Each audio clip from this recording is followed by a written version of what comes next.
গৃহবন্দী গৃহসাথী, নাজেহাল গেরস্থালি। আনলকে চালু হয়নি ট্রেন পরিষেবা। কলকাতায় আসতে পারছেন না গৃহসাথীরা। আনলকের পর খুলেছে অফিস কাছারি, কিন্তু গৃহসাথীদের ছাড়া দিশেহারা গৃহস্থ। ঘর আর একসঙ্গে অফিস সামলাতে গিয়ে নাজেহাল দশা। গৃহবন্দী গৃহসাথী, নাজেহাল গেরস্থালি। অনেকের সংসারেই কাজ নিয়মিত করার কোনো অভ্যেস নেই। অনেকে আবার বয়স্ক, বার্ধক্যজনিত কারণে পরিচারিকার উপর নির্ভরশীল। লকডাউনের জেরে সমস্যায় পড়েছেন তারা। দক্ষিণ কলকাতার কসবার বাসিন্দা মৌপিয়া দত্ত এবং রীতা দাস। পরিচারিকা না আসায় চাপ পড়ছে। এগিয়ে আসছেন পরিবারের অন্যান্য সদস্যরা। কষ্ট হলেও সংক্রমণের ভয়ে এখনই বাইরের কাউকে ঘরে ঢোকাতেও চাইছেন না।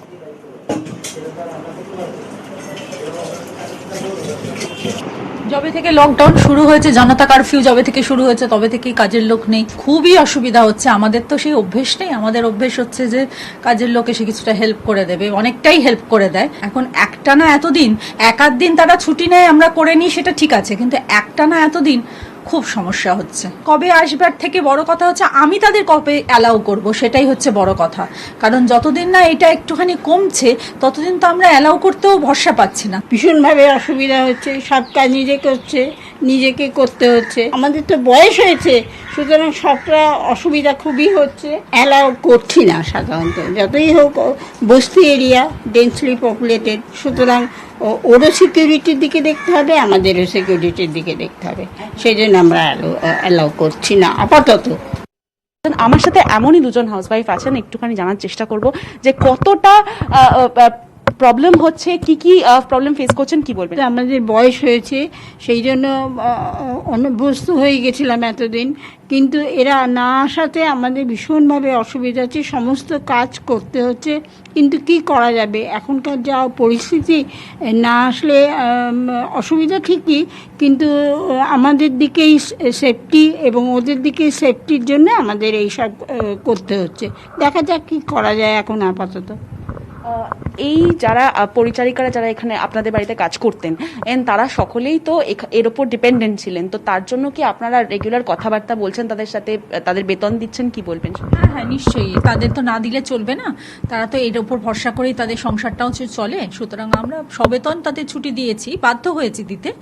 আর তারা আসছে না, আমাদের অসুবিধা তো প্রচণ্ডই হচ্ছে। মানে আমরা সত্যি অনভ্যস্ত, প্লাস এত বছর ধরে ওদের ওপর আমরা নির্ভরশীল। হ্যাঁ, সব কাজটা যখন নিজের ঘাড়ে এসে পড়ছে তখন খুবই কষ্ট হচ্ছে, কিন্তু সেটা তো আমাদের মেনে নিতে বাধ্য হচ্ছি আমরা। প্রথমত যানবাহনের অসুবিধা, সেই জন্যও তারা আসতে পারছে না। আর তাছাড়া আমরা একটু সোশ্যাল ডিস্টেন্স মেনটেন করার জন্যও তাদেরকে আমরা ডাকছি না। তারা নানান জায়গা থেকে ঘুরে আসছে, কি অবস্থায় আসছে, কার সঙ্গে মেশামেশি করছে, সেটাও আমাদের একটা ভয়ের কারণ। আপনারা কবে থেকে প্ল্যান করছেন আবার নর্মাল যে জীবনযাপন সেটাতে ফিরে যাবেন, বা পরিচারিকারা আবার আসতে পারবে, কবে সেটা হতে পারে, সেটা কি ভাবছেন? যবে থেকে একটু কমবে, এখন তো ঊর্ধ্বমুখী গ্রাফটা, হ্যাঁ, যখন থেকে একটুখানি কমবে, একটুখানি বেটার পজিশনে আসবে অবস্থাটা, সেই সময় আবার আমরা ওদেরকে ডাকবো। যাদের বাড়িতে কাজ করা হয় তাদের কথা যেমন আমরা শুনলাম, পাশাপাশি দক্ষিণ 24 পরগনার উত্তর ভাগে তাপসী সাহা কলকাতার বাড়ি বাড়ি গিয়ে কাজ করে সংসার চালান, তাদের কথাটাও জানা যাক। লকডাউনের কারণে যেহেতু কাজ বন্ধ, খুব স্বাভাবিকভাবেই সমস্যায় পড়েছেন তাপসী। তার বাড়ি উত্তর ভাগ বালিগঞ্জ এলাকায় মূলত তার কর্মস্থল। স্বামী নেই, বাবা মা, সন্তানের মুখে অন্ন যোগান তিনি। সন্তানের পড়াশোনাও প্রায় বন্ধ হওয়ার উপক্রম এই পরিস্থিতিতে।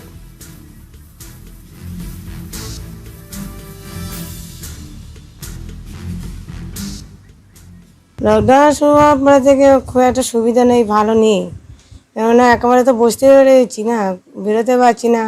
একটা বাচ্চা রয়েছে, তার তো পড়াশুনোর দায়িত্ব আছে, কিছুই করতে হয়, সব দিক দিয়ে বন্ধ হয়ে গেছে।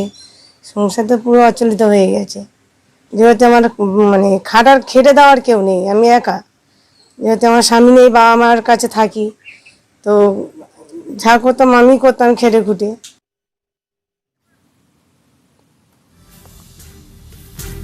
আরো একজনের ছবি দেখাবো। সুখকলি মণ্ডল, বাড়ি পিয়ালি, কর্মস্থল বালিগঞ্জ। কখনো আধপেটা খেয়ে কখনো খাবারই জুটছে না। ট্রেন বন্ধ থাকায় এখনো কাজে যোগ দিতে পারেননি দক্ষিণ 24 পরগনার সুখকলি।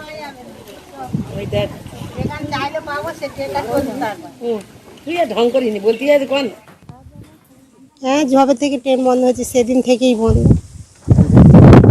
সংসারে একবেলা খাই, একবেলা খাই না। রেশনের মালটুকু সেইটুকুনি সাহায্য, আর আমার শাশুড়ি একটা গরু বাছুর ছড়া, সেই টুকটাক করে মানে কোনো রকমে চলে। এই তো আজকে সারাদিন না খেয়ে আছে এখনো অবধি। মাক কালি, এটা কিন্তু মিথ্যে কথা বলছি না, এটা সত্যি কথা।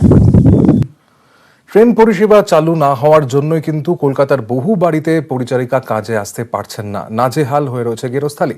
উত্তর কলকাতার কাশী বোস লেনের বাসিন্দা অবসরপ্রাপ্ত শিক্ষিকা ইরা গায়েন। লকডাউন ঘোষণা হওয়ার পর থেকে 3 পরিচারিকা কাজে আসতে পারছেন না। বাড়িতে স্বামী, মেয়ে, শাশুড়ি রয়েছেন। রান্না, বাসন মাজা, ঘর মোছা, কাপড় কাচা। প্রথমে হিমশিম খাচ্ছিলেন, তারপর সবাই হাতে হাতে সাহায্য করছেন। এখন খানিকটা ধাতস্থ হয়েছেন পরিস্থিতির সঙ্গে। 3জনকেই বেতন পাঠাচ্ছেন, কিন্তু আর এভাবে কতদিন বেতন পাঠানো সম্ভব তা নিয়ে চিন্তায় রয়েছে পরিবার।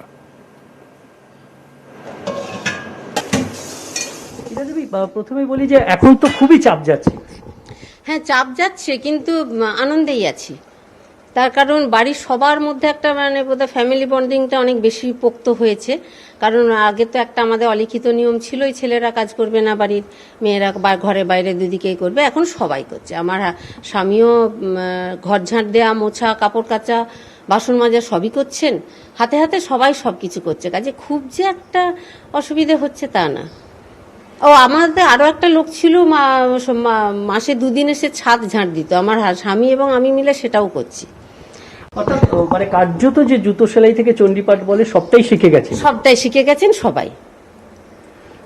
এখন সকালবেলা উঠে আগে কেমন ভাবে দিন কাটতো, আর এখন ঠিক রুটিনটা কেমন? সকালবেলা উঠে প্রথম চা ব্রেকফাস্টটা আমি করে দিই, তারপর থেকে কিন্তু সবাই হাত লাগায়। এই যে যারা পরিচারিকা আছে আপনাদের বাড়িতে কাজ করতেন এতদিন ধরে, তাদের কি খোঁজ খবর নিয়েছেন? লকডাউন রেগুলার ফোনে যোগাযোগ থাকে। ওরা তো 2 মাস মানে মাসে প্রথমে আমরা ডেকে নিয়েছি, মাইনেটা নিয়ে গেছে, এখনো এই মাসে আসেনি। আর আমাদের পক্ষ আমি কিন্তু কাজ দেখে নিতে বলেছি তাদের। ফোনে যোগাযোগ সমানেই আছে। কালকেও ফোন করেছিল একজন, যে রান্নার লোক, কেমন আছেন বৌদি। আমাদের সঙ্গে ওরা ফ্যামিলি মেম্বারের মতোই। কিন্তু কতদিন আমরা মাইনেটা দিয়ে টানতে পারবো আমরা বুঝতে পারছি না, কারণ আমরাও তো রিটায়ার্ড। যদি পরিস্থিতি স্বাভাবিক হয় সেক্ষেত্রে কি তাদেরকে আবার কাজে? একদম একদম একদম তাদেরকে আবার ডাকবো, এবং তাদের সাথে আমাদের সেরকমই সম্পর্ক। আরো একজন গৃহসাথীর কথা বলবো। পিয়ালির বাসিন্দা সুজাতা মণ্ডল। একই অবস্থা তারও। রেশনের দেওয়া চাল ডালে কোনো মতে দিন চলছে।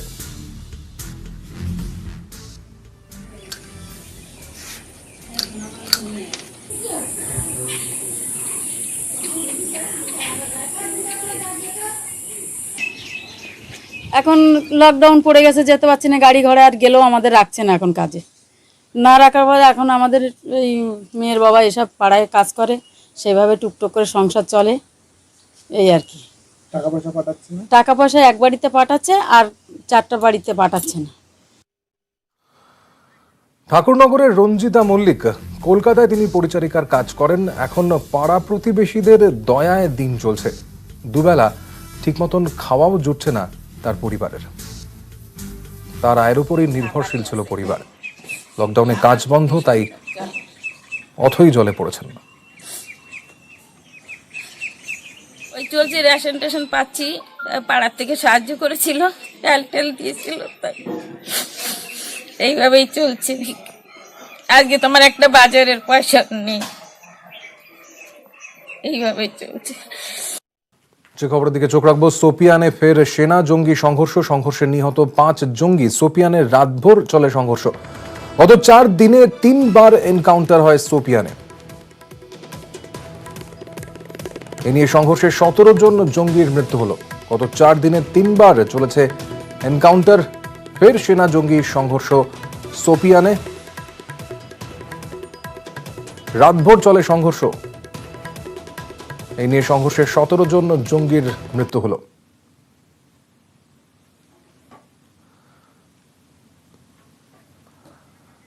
श्रीनगर ब्यूरो चीफ मनोज कौल इस मुहूर्ते हमारे संगे रয়েছেন ফোনে সরাসরি কথা বলে নেব। मनोज जी, जानना चाहेंगे इस हादसे के बारे में और बार बार क्यों ऐसे घट रहा है?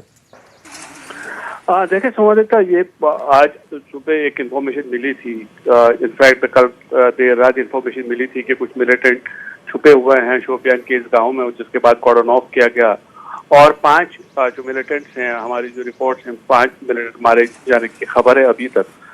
तो जो आपने सवाल पूछा कि ऐसा बार बार क्यों हो रहा है, ये बेसिकली जो इंफॉर्मेशन है मिलिटेंट्स के बारे में वो अब जल्दी जल्दी आने लगी है। उसमें जो इंटेलिजेंस एजेंसीज हैं उनका नेटवर्क जो है वो तेजी से काम कर रहा है और कई जगहों पर ऐसा भी है कि जो लोकल लोग हैं जो कि उकता चुके हैं मिलिटेंसी से, आतंकवाद से, वो भी इंफॉर्मेशन देते हैं। और इसीलिए हमने देखा कि पिछले 4-5 दिनों के अंदर शोपियान जिले की अगर हम बात करेंगे, शोपियान डिस्ट्रिक्ट की बात करेंगे, तो अभी तक 14 मिलिटेंट्स जो हैं उनको मार गिराया गया है। पहले 4-5 मिलिटेंट मारे गए थे जानापोरा में, फिर उसके बाद एक और एनकाउंटर हुआ था जिसमें 4 मारे गए और आज फिर 5 मिलिटेंट मारे गए। तो यानी इसका ये मतलब है कि जो सिक्योरिटी फोर्सेस का जो नेटवर्क है, जो इंटेलिजेंस का नेटवर्क है, वो बहुत तेज हो गया है और मिलिटेंटों के बारे में जल्दी जानकारी मिलती है, जिसके बाद इस तरह के इनकाउंटर्स हो रहे हैं और जो मिलिटेंट्स मारे जा रहे हैं। जी सोमन जी, शुक्रिया आपका मनोज जी।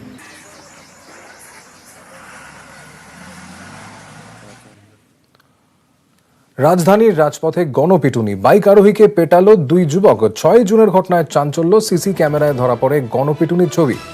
অভিযুক্ত দুজনকে গ্রেফতার করেছে পুলিশ।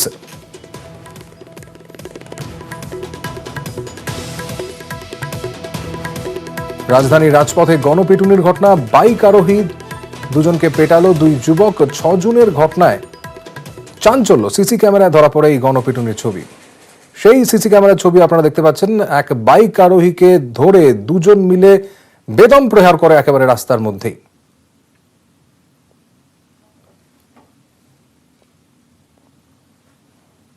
ছয় জুনের এই ঘটনা, রাজধানীর রাজপথে গণপিটুনি, বাইক আরোহীকে 2 যুবক এভাবেই নৃশংসভাবে পেটালো। রাস্তায় বাইক ফেলে দিয়ে তারপর রীতিমতন লাঠি দিয়ে চলল গণপ্রহার।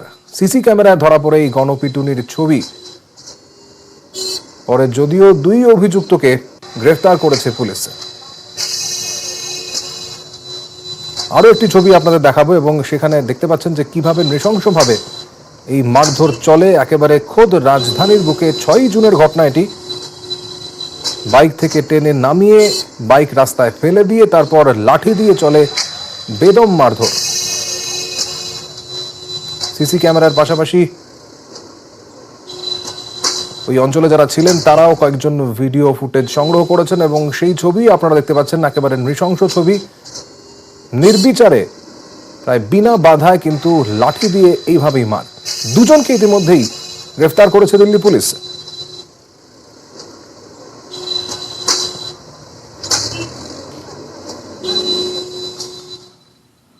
আসবো অসমের খবরে। অসমের তিনসুকিয়ায় বাগজান তেলের খনিতে বিধ্বংসী আগুন। 27শে মে খনিতে প্রথম আগুন লাগে। সেই আগুন এখনো নেভানো সম্ভব হয়নি।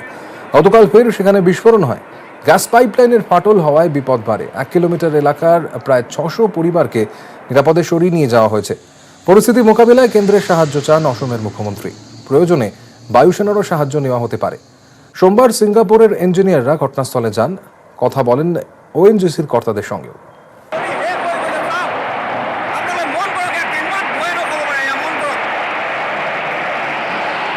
এই বিধ্বংসী আগুন নেভাতে গিয়ে 2 দমকল কর্মীর ইতিমধ্যেই মৃত্যু হয়েছে বলে জানতে পারা যাচ্ছে। ঘটনাস্থলে এনডিআরএফ এর দলও কিন্তু পৌঁছচ্ছে।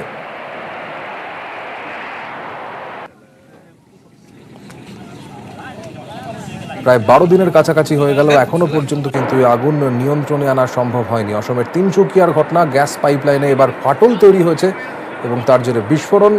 তার ফলে পরিস্থিতি আরও জটিল হয়েছে।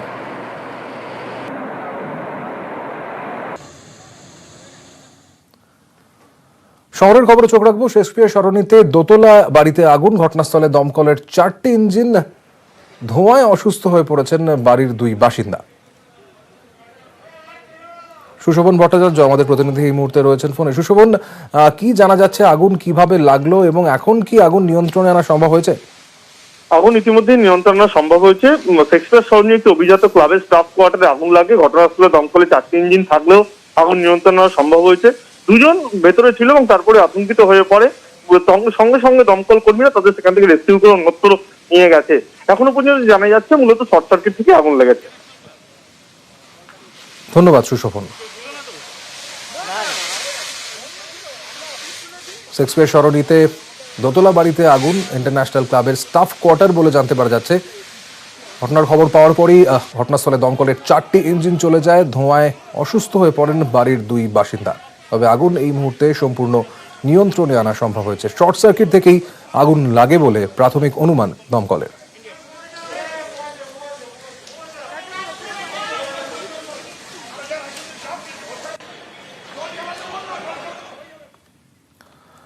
সোমবার থেকে হিলি সীমান্তে শুরু হলো বাণিজ্য। তবে করোনা সংক্রমণ এড়াতে একাধিক পদক্ষেপ করেছে দুদেশের প্রশাসন। লকডাউন শেষে সীমান্ত সচল হওয়ায় খুশি ব্যবসায়ী থেকে আমজনতা।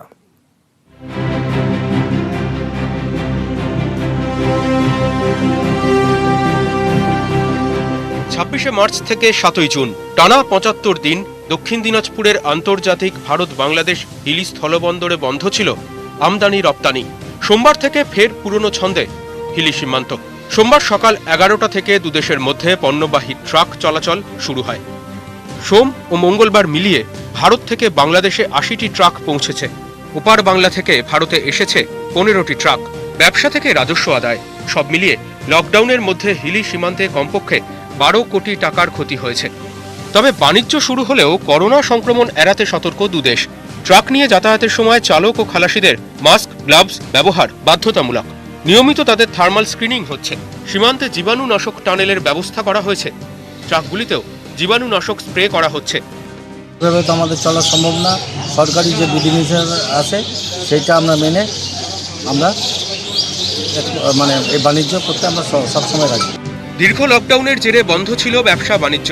সমস্যায় পড়েছিলেন ট্রাক চালক, খালাসি থেকে স্থানীয়রাও। লকডাউন শেষে সীমান্তে আমদানি রপ্তানি আনলক হওয়ায় খুশি সবাই। অনুপ সান্যাল, নিউজ 18 বাংলা। লকডাউন শেষে আনলক পাহাড়। দার্জিলিংয়ে খুলতে শুরু করেছে হোটেলের দরজা। কর্মীদের বকেয়া বেতন নিয়ে আজ বৈঠক। এখন পর্যটকদের পথ চেয়ে পাহাড়ের রানী।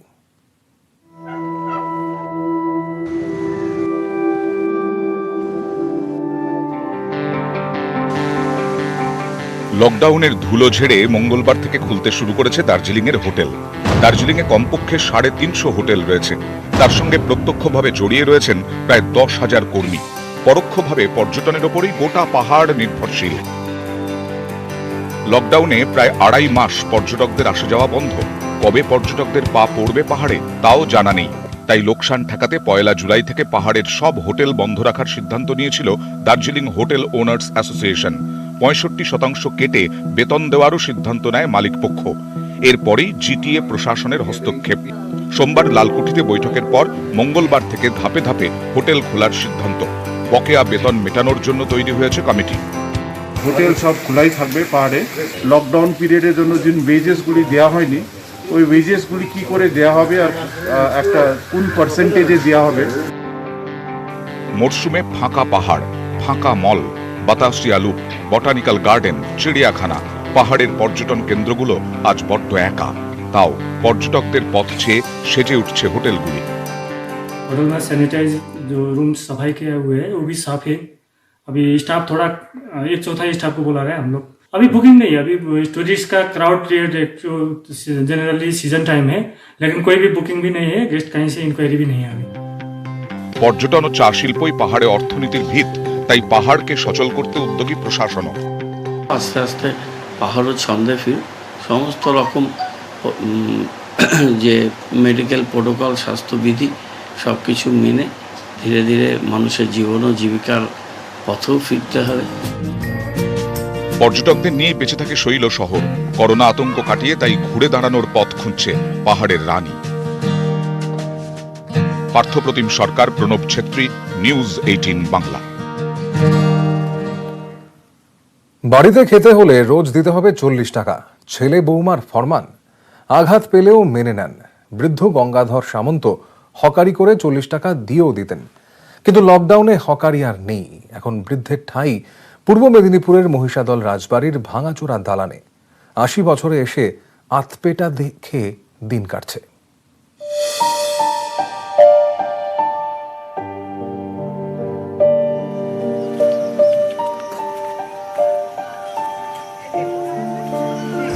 তিরিশ করে আগে নিচ্ছে, 30 টাকা কিনলে ভাত তরকারি এক বেলা খেত, আর এখন 40 করে হয়েছে।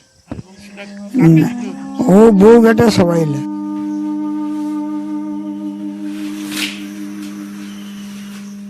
এখন বাবার বয়স হয়েছে, চুল পেকেছে, জাপটে ধরেছে জরা। জীবনের শেষ পংক্তিতে এসে বাবা তাই ঘর ছাড়া। নোটে গাছটা এখনো মোড়োয়নি, ধুকছে। তাই বোধহয় বৃদ্ধের আর জায়গা নেই, ঠাঁই নেই ঘরে, ঠাঁই নেই সন্তানের মনেও। বাড়ি ছেড়ে মাথা গুঁজেছেন মহিষাদল রাজবাড়ির দালানে। দালানটাও ভাঙাচোরা, বৃদ্ধের মতোই। শরীর মন ভেঙে চুরে গিয়েছে, একা একাই এখানে পড়ে থাকেন।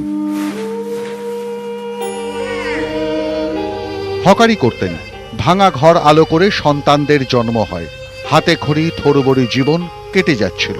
একদিন তিনি বৃদ্ধ হলেন। ছেলে বৌমার সাফ কথা, দিনে 40 টাকা দিতে হবে, তবেই জুটবে খাবার। যন্ত্রণায় ক্ষত বিক্ষত হয়ে ফের পথে নামেন। ঠিকমতো হাঁটতে পারেন না, খোঁড়াতে খোঁড়াতে হকারি করে 40 টাকা জোগাড় করতেন। দুমুঠো ভাত পেতেন, কিন্তু ছেলে বৌমার মন পেতেন না। না, ওরা তো ভাত মুড়ি কিছুই দেয় না। টাকা নেই দিলে খাওয়া হবে। ও বউ বেটা সবাই নেয়। টাকা নেই দিলে খাবার দিবেনি। রাজবাড়ির কুলদেবতার মন্দিরে একবেলার ভোগ। 80 বছরের শুকনো পেটে আর কি লাগে? এই অনেক। সেদিনের কথা কেউ শোনার নেই। কেউ দিলে খান, নয়তো উপোস। এত বড় পৃথিবীতে একটা ঝুপসি অন্ধকারে প্রাণটা শুধু বেঁচে আছে। হারিকেনের আলোয় ভাগ্যিস কান্না দেখা যায় না। এই যে সমস্যা, তাকে পুরো কুরে কুরে খাচ্ছে, এবং তার সংসারের কেউই পাশে না থাকায় তার সমস্যা রীতিমতো বেড়েই চলেছে। মহিষাদল থেকে সুজিত ভৌমিক, নিউজ 18 বাংলা, পূর্ব মেদিনীপুর।